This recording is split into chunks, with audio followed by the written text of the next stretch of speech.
me to participate in this national workshop organized jointly with the government of the Republic of Mauritius.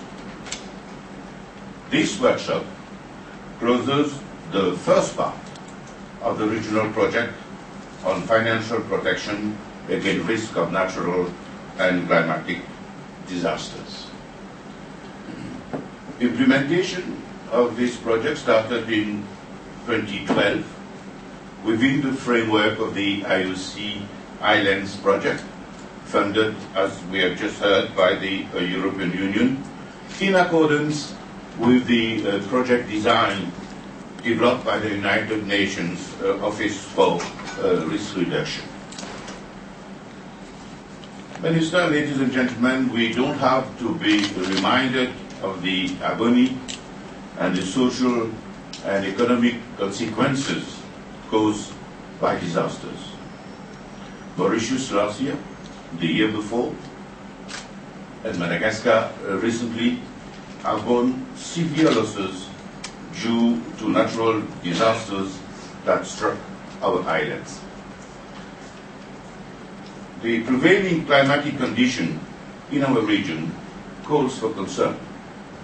Countries like the Comoros and the Seychelles, which are located outside the cyclonic zones, have recently incurred significant losses and damage following heavy downpours, landslides, and tidal waves. The fact that risk mapping in our region has evolved alarmingly is a proof, if we still need one, of the effects of climate change.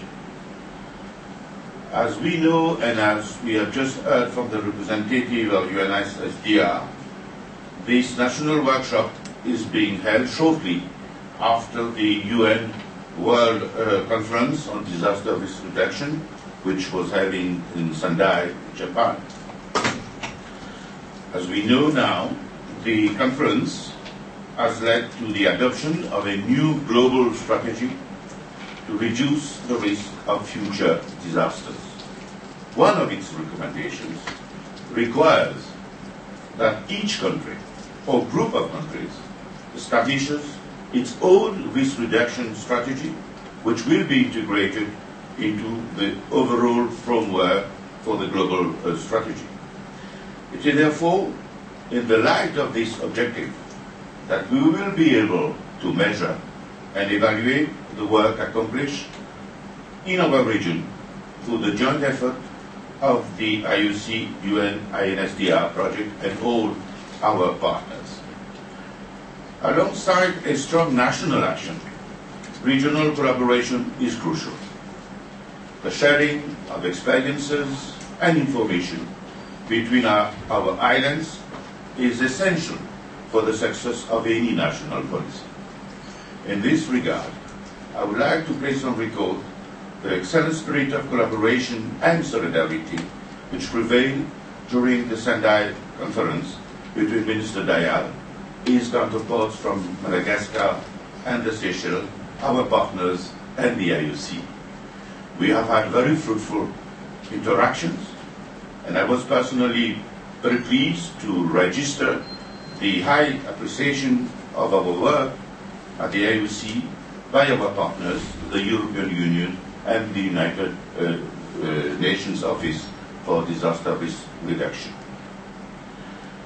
The joint IOC-UNISDR program opens a new era to our protection policies as it provides us with a better knowledge of the real risks that threaten our region.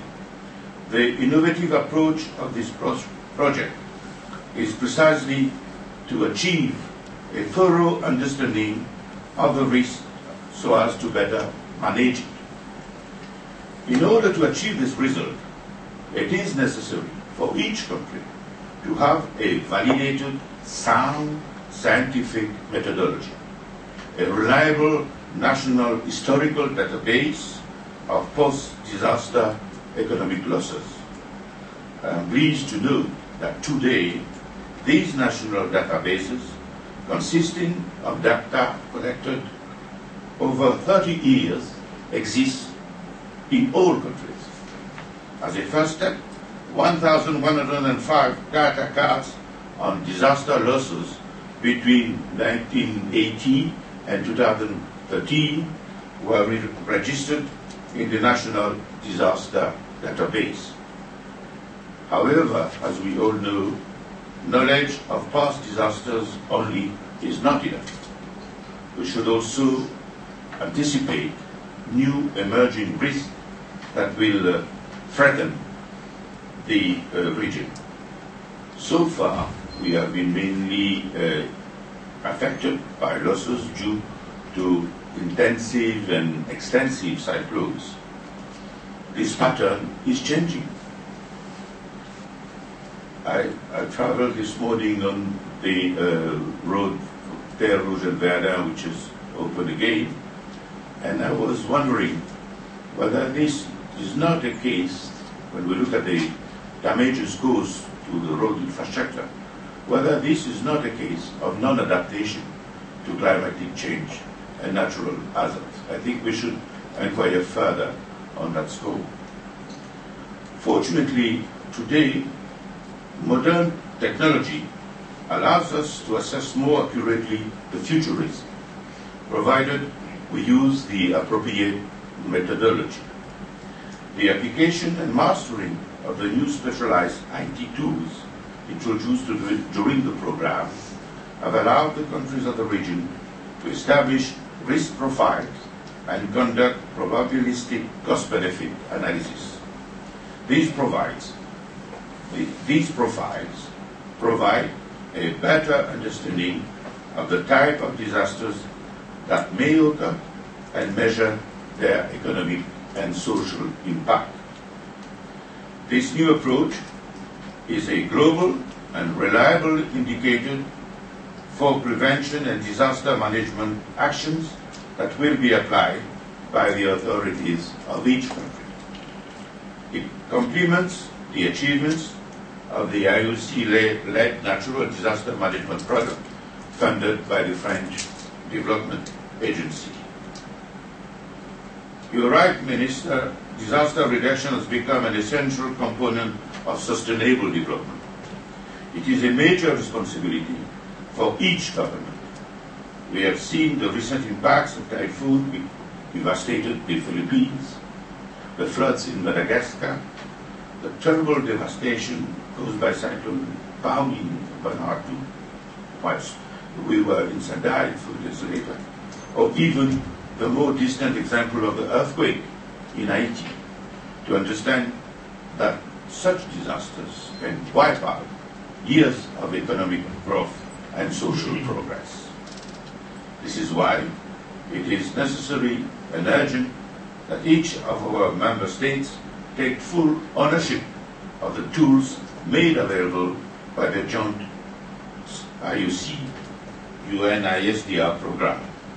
I am referring particularly to the detailed analysis of the financial and budgetary implications, investment decisions for disaster reduction, early warning mechanism, even the integration of the risk component in urban planning policies. Avant de terminer, je voudrais remercier tous les participants à cette conférence. Et je resterai extrêmement attentif à vos recommandations. Et je voudrais à nouveau remercier personnellement le ministre qui a aussi à faire face à des questions pendant la session budgétaire, d'avoir trouvé le temps pour être présent parmi nous. J'espère qu'il aura l'occasion de communiquer aux fonctionnaires de l'État mauricien la nécessité de participer dans cette phase finale de ce programme parce qu'il y va de l'intérêt de la nation comme de l'ensemble de toute la région. Je vous remercie de votre attention. I was simply dazzled. 120 billion rupees and an act of international solidarity. That's something very complicated. And also, when I met the Sri Sendai, I met the Minister of Reconstruction during one of the workshops. His commitment to build better compelled me to come to Mauritius and a special working session with the Minister of Finance. And we are going to have our first smart city in this year itself in Mauritius. So you see the impact is great. So therefore, I'm very grateful that you're here and you're helping the world to face some of the acute problems that is an urgent situation. So thanks also for that. I will salute my friend Aldo, because apart from being a gentleman, he is from the European Union, and the European Union has been helping Mauritius a lot. My good friend Dr. Ristak was talking about the Daewoo-Werner Road. I was together with Protectiom, His Excellency, the EU Commissioner, and with Sarah Walter, over there for the minister. We were flying together with Sir Jasmine Lenadu, our Minister of Finance, to explore the possibility of building the road from Port Louis to Gambia, which is the reality today. It's thanks to your support and of the European Union. And today, as far as early warning is concerned, you are there with us. And when I met the Swedish Minister of Foreign Affairs, Mr. Benbauer, she was very appreciative of the effort you are doing together with her government to allow us to get an early warning system. And the European Union is a previous partner for the research. And we have been a lot of capacity building to face disasters. And I'm very thankful that we have the unflinching support of the European Union. And that is commendable. And on behalf of the Prime Minister and the government of Mauritius, I want to express my grateful thanks to you. Mr. Savan Singh, the Director General of NDR-RNC, all the special guests who have come for this special session, workshop, our counterparts in Mauritius, ladies and gentlemen. It is indeed a great pleasure and privilege for me to be on it this morning for the opening of this national workshop for the dissemination of the report on financial protection against climatic and natural disasters under the Islands Programme of the IUC. I would like at the very outset to thank the United Nations Office for Disaster Risk Reduction, UNISDR, for commissioning this report, and I would like to thank all those who have collaborated in the preparation of this report, especially to the Indian Ocean Commission for leading this project and the European Commission for its financial support.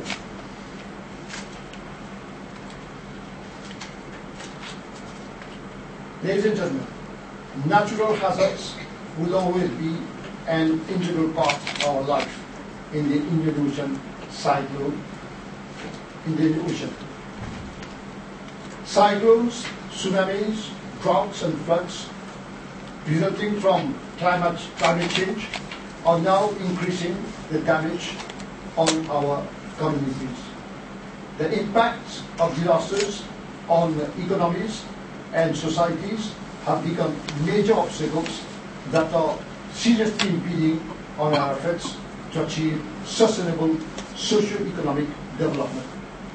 Studies carried out by the International Institute for Sustainable Development projected that thousands of lives will be lost each year due to natural disasters by year 2050, and the global cost could top $300 billion USD annually, with more than 200 million people affected on a yearly basis.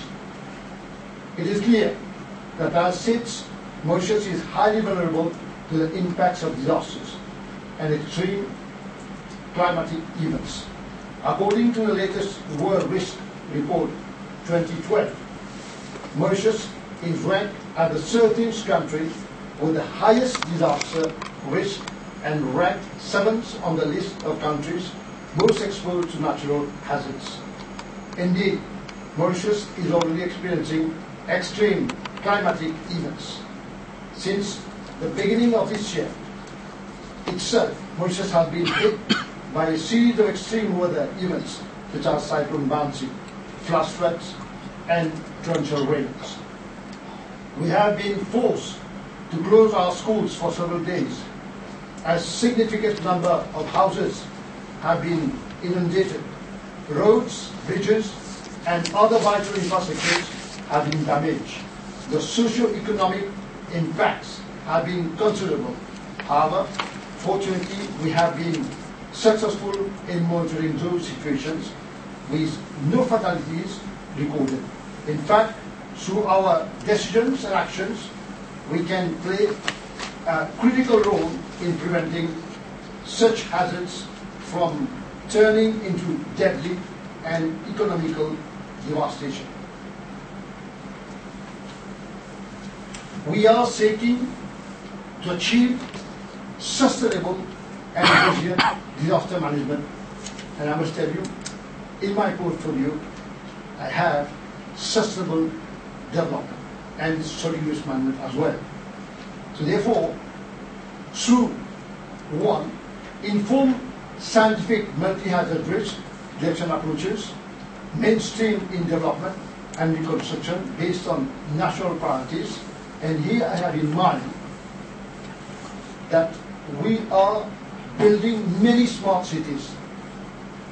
Many of our critics, they don't understand what we mean by smart cities.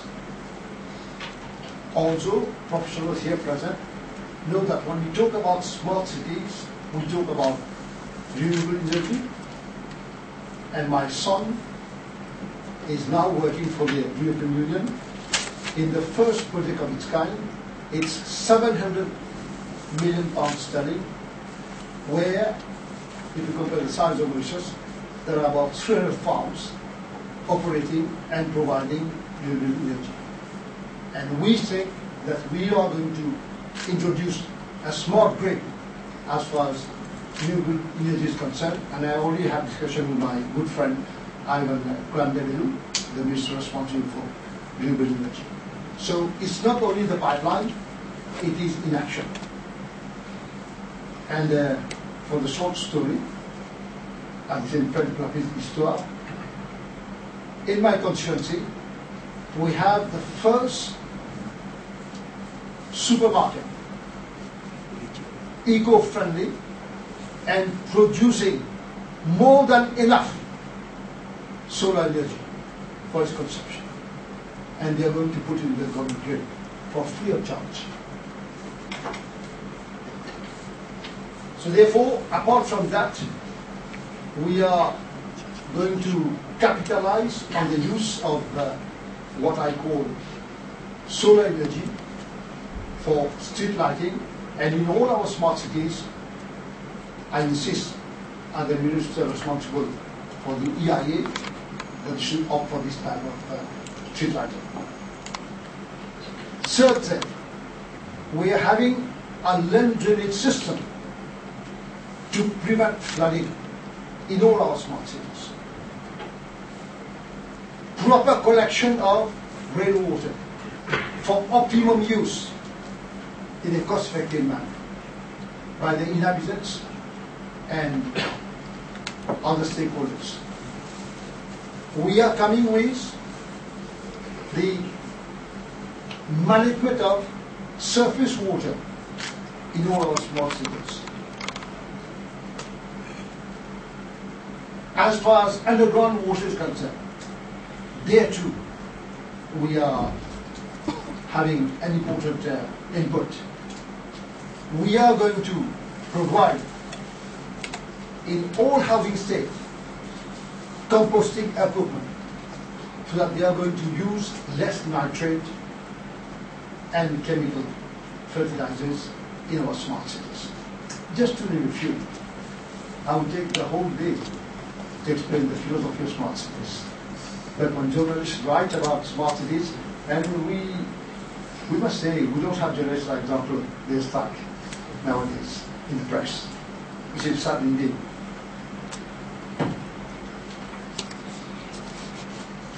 Second, participatory, multi-agency, multi-stakeholder engagement in line with national and international standards for effective disaster response and relief. Third, appropriate institutional, legal, and implementation mechanisms. We are reinforcing our legal framework.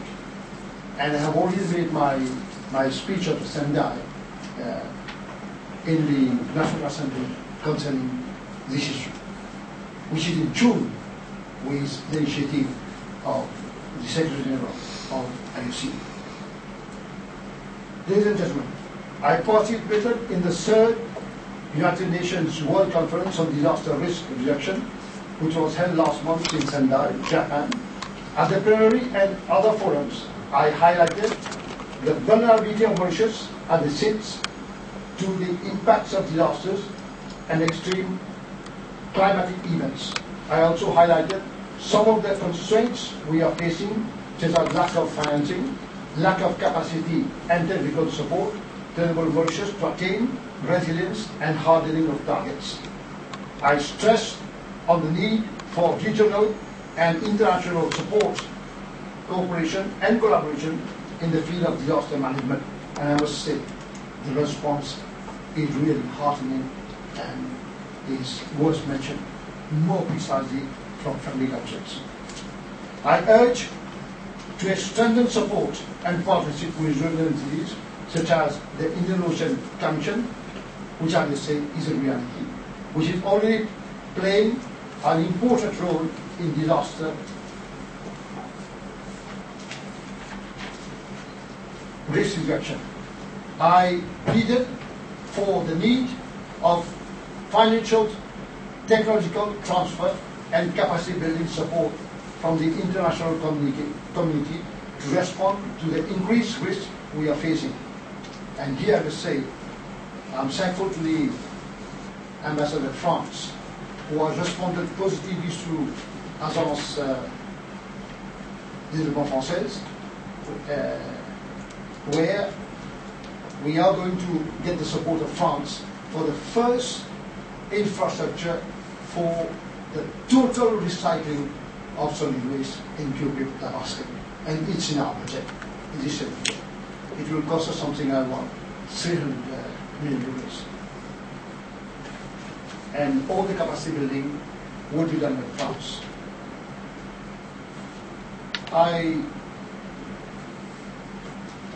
I also, and I must say, stress on the need for financial resources for disaster reduction and climate change adaptation initiative in SIDS, and I made a vibrant plea for the strengthening of risk insurance facilities at international level to support SIDS and other vulnerable nation states to manage financial risk from natural disasters. The crisis we are in, this is why many of our professionals are here. We are facing a major financial crisis in this country. And this is why we want to get the right avenues to prevent the collapse of the system. And the finance involved in terms of insurance in the wake of disasters is tremendous. This is why we have to discuss about the issues in depth so that we take the right step in the right direction in the national interest and also in the interest of all parties concerned. I also attended a meeting hosted by the IUC, which Jean-Claude Stein mentioned, and co-chaired by Mr. Jean-Claude Stein himself, and Ms. Wallstrom of the UNISDR, in the presence of the Minister of Disaster Management of Seychelles, Interim Minister of the Republic of Madagascar, and the representative of the European Commission. During the meeting, I commended the role of the IOC for creating a solid basis for reducing the risk of natural disasters in the South Indian Ocean through the joint UNISDR IOC Islands program, which focus on developing each country capacity to systematically account for disaster losses. I also supported the statements made on behalf of the Indian Ocean Commission during the plenary and other discussion forum, which has been pointed out by our respected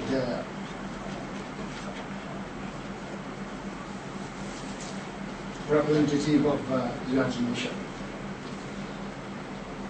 The economic impact of natural and climate-related disasters on human societies is becoming financially unbearable to governments. All of you know that. The economic impact of natural and climate-related disasters on human societies is becoming financially unbearable for governments around the world. This is why the main objective of the present program to assist decision makers of the region to focus on proactive risk reduction strategies that can help improve the country's resilience and reduce its vulnerability to catastrophic events. Governments are aware of the increased risk of disasters and of the vulnerability of countries in the region. They do their best to introduce measures for risk reduction, management, and climate change adaptation into their planning and investment policies. However, it is hard for governments to justify increased investment if they cannot provide tangible, measurable evidence of the positive impact that will result. Without reliable data, it is impossible to determine with any accuracy the resources required, both for assessing future risk and for evidence-based decisions regarding investment. The Island Financial Protection Program aims to provide reliable and empirical evidence which decision makers could use as a sound basis for determining their policies. The program has been successful in providing the technical basis for establishing more efficient disaster risk reduction policies. Government will then be able to make budgetary decisions concerning the financing of measures to reduce the impact of disasters, resulting in a more efficient allocation of funds and a saving in investment. Ladies and gentlemen, financing of disaster risk reduction is a shared responsibility for governments, communities, private sector, and partners. While we may have limited resources to invest in disaster risk reduction and minimal fiscal space to fund relief and recovery efforts after a major disaster, reducing disaster risk is not only about allocating more resources, but it is also about using existing public and private resources more efficiently. This project has been an opportunity to get familiarized with norms for allocating budgets for risk reduction as part of ongoing development planning. The international consultants, and more specifically the UNIDR, have been promoting norms and standards to promote more efficient and effective resource allocation for DRR. It will be a challenge for Mauritius to adapt these norms and standards to the specificities and needs of our country with a view to promoting appropriate DRR investment. We are prepared and committed to face the challenge through the political will of the government of Sun Thailand. Ladies and gentlemen, I believe that this workshop will create common understanding towards effective DRR and management. I wish that every one of you will find the workshop inspirational and rewarding, because you will be working not only for yourself, not only for your country, but for humanity at large. With these words, I wish you fruitful deliberation and have the pleasure to declare this workshop on financial protection against climatic and natural disasters open. Thank you for your attention.